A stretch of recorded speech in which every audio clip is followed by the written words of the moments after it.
Assalamualaikum warahmatullahi wabarakatuh.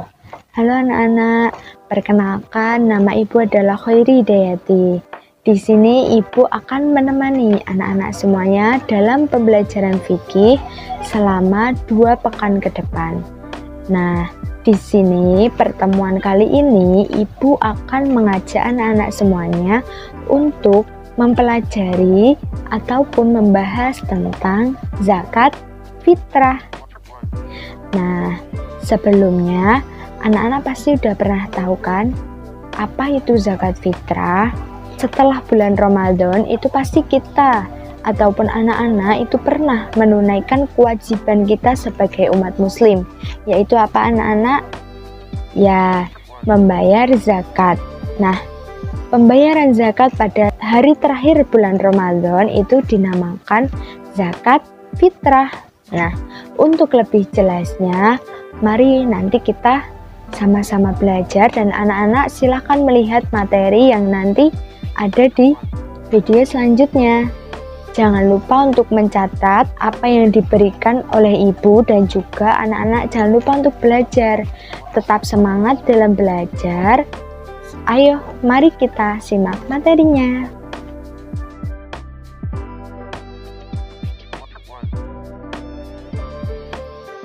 Sebelum kita mempelajari mengenai zakat fitrah, tentunya akan lebih baik jika kita mengetahui apa itu zakat.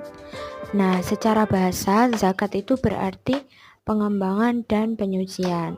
Sedangkan secara istilah yaitu sejumlah harta tertentu yang diwajibkan oleh Allah SWT untuk diberikan kepada mustahik yang disebutkan dalam Al-Quran.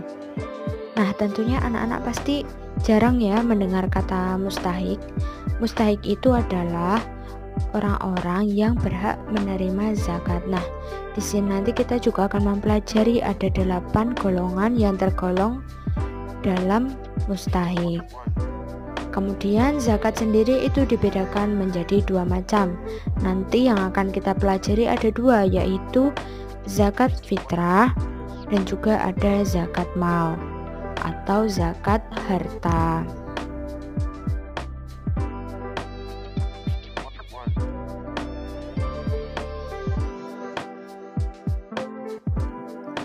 Ada 8 golongan yang berhak menerima zakat. Nah, yang pertama ada fakir. Fakir adalah orang yang sengsara hidupnya, tidak mempunyai harta dan tenaga untuk mencukupi kebutuhan hidupnya dan keluarganya. Jadi, fakir ini adalah seseorang yang sama sekali tidak mempunyai uang ataupun harta untuk memenuhi kehidupan sehari-harinya. Jadi, hidupnya orang ini itu tergantung dengan tetangga ataupun dengan kerabat dekatnya. Kemudian yang kedua ada miskin. Miskin adalah orang yang mempunyai barang yang berharga atau pekerjaan yang dapat menutup sebagian hajatnya namun tidak mencukupinya. Jadi, contohnya yaitu ada si A. Si A ini mempunyai pekerjaan yang menghasilkan uang. Nah, uang dari hasil pekerjaan si A ini hanya cukup untuk memenuhi kebutuhan sehari itu saja. Jadi, uang yang didapatkan si A dari hasil pekerjaannya tadi itu akan dapat untuk membeli makanan ataupun minuman untuk dirinya sendiri maupun untuk keluarganya. Jadi hanya untuk kebutuhan sehari-harinya saja. Nah, kemudian yang ketiga ada amil. Amil zakat adalah orang yang ditunjuk untuk mengelola zakat fitrah. Seperti saat kita membayar zakat pada menjelang hari raya Idul Fitri. Nah, kita membayar zakat kepada sekelompok orang ataupun pengelola zakat itu sendiri. Jadi, amil tersebut, lembaga tersebut bertugas untuk mengelola zakat fitrah, menerima zakat yang kita berikan, kemudian mengelolanya dan membagikan kepada mustahik. Nah, yang keempat ada mu'alaf. Mu'alaf sendiri adalah orang yang baru saja masuk Islam atau berhijrah ke Islam, seperti itu.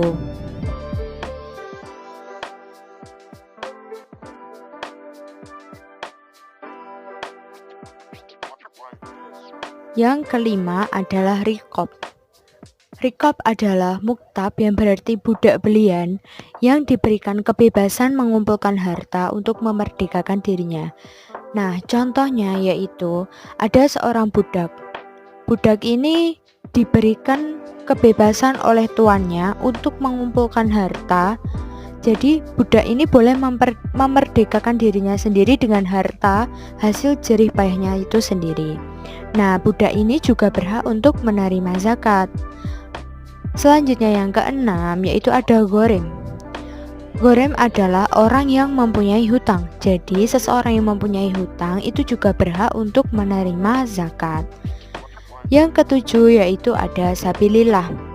Sabilillah adalah orang yang berada di jalan Allah Subhanahu wa taala untuk menuntut ilmu ataupun menuntut amal soleh tentunya. Selanjutnya yang kedelapan ada Ibnu Sabil. Ibnu Sabil adalah orang yang mengadakan perjalanan yang baik, seperti musafir. Nah, itu juga tergolong menjadi Ibnu Sabil.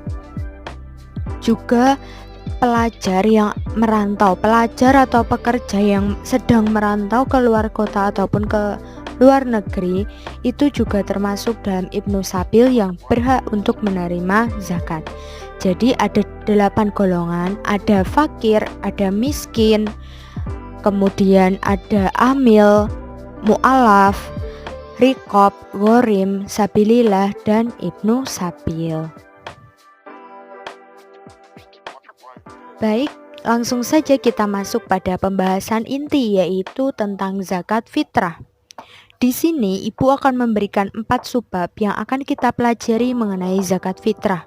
Yang pertama ada pengertian, yang kedua ada hukum dan dalil, yang ketiga ada rukun dan syarat, dan yang terakhir ada ketentuan pengeluaran zakat. Nah, keempat subbab ini nanti akan kita kupas secara bersama-sama dalam slide berikutnya. Anak-anak jangan lupa mencatat hal-hal penting yang akan ibu sampaikan kepada anak-anak sebagai bahan pembelajaran kalian. Selanjutnya yaitu adalah pengertian. Zakat fitrah secara bahasa berarti bersih atau suci. Kemudian secara istilah berarti sejumlah harta berupa bahan makanan pokok yang wajib dikeluarkan oleh seorang muslim menjelang Hari Raya Idul Fitri dengan tujuan membersihkan jiwa dengan syarat dan rukun tertentu. Jadi dapat dikatakan bahwa zakat fitrah ini kita mengeluarkan zakat fitrah itu hanya 1 tahun sekali, yaitu tepatnya pada saat menjelang Hari Raya Idul Fitri, jadi 1 hari sebelum Hari Raya Idul Fitri. Nah, tujuan dari zakat fitrah ini sendiri yaitu membersihkan jiwa dengan syarat dan rukun tertentu. Jadi barang siapa yang menunaikan membayar zakat fitrah, maka ia berarti juga membersihkan jiwanya. Yang selanjutnya ada hukum dan dalil. Hukum untuk melaksanakan zakat fitrah sendiri adalah fardu ain atau wajib atas semua umat muslim. Jadi, zakat fitrah ini tidak hanya diwajibkan untuk orang-orang kaya ataupun yang berkecukupan ataupun yang bagi mereka yang sudah mampu saja, namun zakat fitrah juga diperuntukkan bagi orang-orang miskin. Karena apa? Karena zakat fitrah itu bertujuan untuk membersihkan jiwa. Jadi semua umat muslim itu wajib untuk membayar zakat fitrah. Namun orang-orang miskin yang mengeluarkan zakat fitrah itu mereka juga berhak untuk menerimanya, karena orang-orang miskin itu tergolong dalam 8 golongan yang berhak untuk menerima zakat. Kemudian dalil Al-Quran mengenai zakat fitrah itu ada di dalam Quran surat Al-Baqarah ayat 43. Ibu bacakan, nanti anak-anak bisa menirukannya. A'udzu billahi minasyaitonir rajim. Bismillahirrahmanirrahim. Wa aqimus salata wa atuz zakata warka'u ma'ar raki'in. Yang artinya, dan dirikanlah salat, tunaikanlah zakat, dan rukuklah beserta orang-orang yang rukuk. Quran Surat Al-Baqarah ayat 43.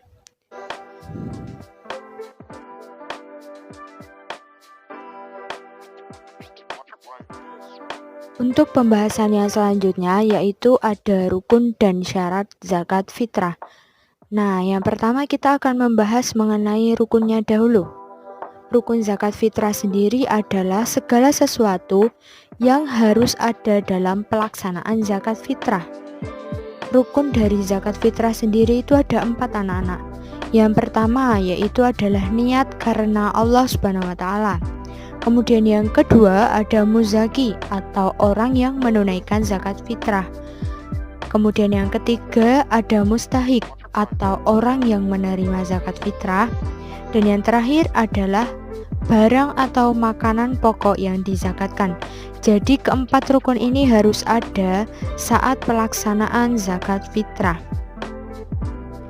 Dan selanjutnya yaitu adalah syarat dari zakat fitrah. Ada 4 juga. Yang pertama yaitu beragama Islam. Dan yang kedua adalah orang yang membayar zakat itu ada pada waktu terbenamnya matahari pada malam Idul Fitri. Jadi seseorang tersebut itu masih ada di suatu daerah tertentu, di suatu daerah, dan juga orang itu masih hidup, belum meninggal. Nah, orang itu juga wajib untuk mengeluarkan zakat. Kemudian yang ketiga yaitu mempunyai kelebihan makanan baik untuk dirinya ataupun keluarganya. Jadi makanan yang ia miliki itu tidak kekurangan ataupun dia harus meminta makanan dulu. Jadi dia harus mempunyai kelebihan makanan untuk dizakatkan. Seperti itu. Untuk yang terakhir yaitu adalah lahir sebelum matahari tenggelam di akhir Ramadan. Contohnya nih anak-anak, apabila anak-anak mempunyai adik, jadi ibu melahirkan pada saat malam takbiran. Nah, adiknya anak-anak itu sudah mempunyai kewajiban untuk membayar zakat. Tentunya nggak mungkin dong adik yang membayarkan zakat. Nah, sebagai gantinya itu bapak ataupun ibu itu harus membayarkan zakat yang diatasnamakan untuk adiknya yang baru lahir. Seperti itu.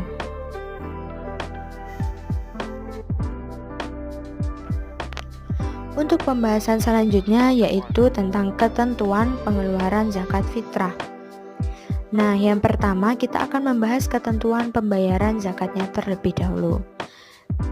Di antaranya, 1. Yang bisa dibayarkan untuk membayar zakat fitrah itu bahan makanan pokok daerah setempat. Jadi tentunya di setiap negara itu mempunyai bahan makanan pokok yang berbeda-beda. Seperti di Indonesia sendiri, bahan makanan pokoknya itu adalah beras. Mayoritas penduduk Indonesia itu mempunyai bahan makanan pokok berupa beras. Kemudian kalau di India itu bahan makanan pokok di daerah India itu biasanya adalah tepung-tepungan atau protein kayak gitu. Nah, kalau di India itu yang dibayarkan sebagai zakat fitrah itu ya berupa tepung. Nah, kemudian kalau yang di Indonesia itu adalah beras. Jadi masing-masing daerah itu mempunyai bahan makanan pokok yang berbeda-beda. Dan yang akan kita keluarkan untuk zakat fitrah itu adalah makanan pokok yang ada di negara ataupun wilayah yang sedang kita tinggali tersebut. Kemudian yang kedua yaitu ketentuan zakatnya. Nah, untuk satuan liter itu yaitu 3,5 liter. Sedangkan untuk satuan kilogram itu ada 2,5 kilogram. Nah, yang ketiga yaitu dapat diganti dengan uang. Namun uangnya itu harus sama besarnya dengan harga beras ataupun harga makanan pokok yang ada. Jadi dapat diuangkan namun besar uangnya itu harus sama dengan jumlah beras, harga berasnya ataupun harga makanan pokok tersebut. Selanjutnya ada ketentuan waktu pengeluaran zakat. Nah, ini ada terbagi menjadi 5. Yang pertama, itu ada waktu yang diperbolehkan. Nah, waktu diperbolehkan yang mengeluarkan zakat fitrah itu adalah sejak awal bulan Ramadan sampai akhir bulan Ramadan. Itu kita diperbolehkan untuk membayar zakat. Kemudian ada waktu yang diutamakan. Waktu yang diutamakan untuk pengeluaran zakat fitrah adalah mulai terbenamnya matahari pada akhir bulan Syawal sampai sebelum sholat subuh pada tanggal 1 Syawal. Nah, kemudian ada waktu yang lebih baik untuk pengeluaran zakat fitrah. Kapan itu? Yaitu setelah sholat subuh sebelum pergi sholat id. Jadi sambil kita berjalan menuju ke tempat sholat idnya, itu kita dapat membayarkan zakatnya itu kepada mustahik. Nah, kemudian waktu yang tidak diperbolehkan yaitu pada saat setelah sholat id. Karena apa anak-anak? Kenapa kok tidak diperbolehkan? Karena kalau kita membayarkan setelah sholat id itu nanti hanya akan dianggap sebagai sedekah biasa, bukan sebagai zakat fitrah. Kemudian ada waktu yang diharamkan untuk mengeluarkan zakat, yaitu setelah terbenamnya matahari pada tanggal 1 Syawal. Jadi pada saat kita lebaran Idul Fitri itu kalau udah terbenam matahari kita udah tidak boleh mengeluarkan zakat fitrah, karena kalaupun nanti kita mengeluarkan zakat fitrah itu tidak dianggap sebagai zakat fitrah, namun dianggap sebagai sedekah yang biasa. Seperti itu anak-anak. Untuk kesimpulan pembelajaran kita tentang zakat fitrah pada pagi hari ini, yaitu satu pengertiannya itu ada secara bahasa dan juga secara istilah. Nah, kemudian untuk hukumnya, hukum zakat fitrah yaitu fardu ain atau wajib bagi setiap umat muslim. Dan dalilnya terdapat dalam Quran Surat Al-Baqarah ayat 43. Nah, untuk rukun sendiri itu ada 4. Ada niat, muzaki, mustahik, dan ada barang atau makanan pokok yang dizakatkan. Kemudian untuk syaratnya itu beragama Islam. Kemudian orang tersebut ada pada waktu terbenam matahari pada malam Idul Fitri. Kemudian mempunyai kelebihan makanan. Dan yang keempat, lahir sebelum matahari tenggelam di akhir Ramadan. Nah, untuk yang terakhir yaitu tentang ketentuan pengeluaran zakat, itu tadi ada ketentuan pembayaran zakat fitrah sendiri dan juga ada ketentuan waktu. Di mana ketentuan zakat fitrah itu ada 3,5 liter dalam satuan liter, ada 2,5 kilogram dalam satuan kilogram, dan juga dapat digantikan dengan uang dengan sesuai harga beras ataupun harga makanan pokok tersebut. Demikian pembelajaran atau kesimpulan dari pembelajaran kita pada pagi hari ini. Baik, demikian tadi yang dapat Ibu sampaikan mengenai zakat fitrah. Kemudian Ibu mempunyai 2 tugas untuk anak-anak. Yang pertama ada tugas tertulis dan yang kedua ada tugas keterampilan. Untuk tugas tertulis, silahkan anak-anak menjawab 3 pertanyaan yang sudah Ibu berikan di selembar kertas. Dan jangan lupa untuk menuliskan nama, kelas, dan nomor absen.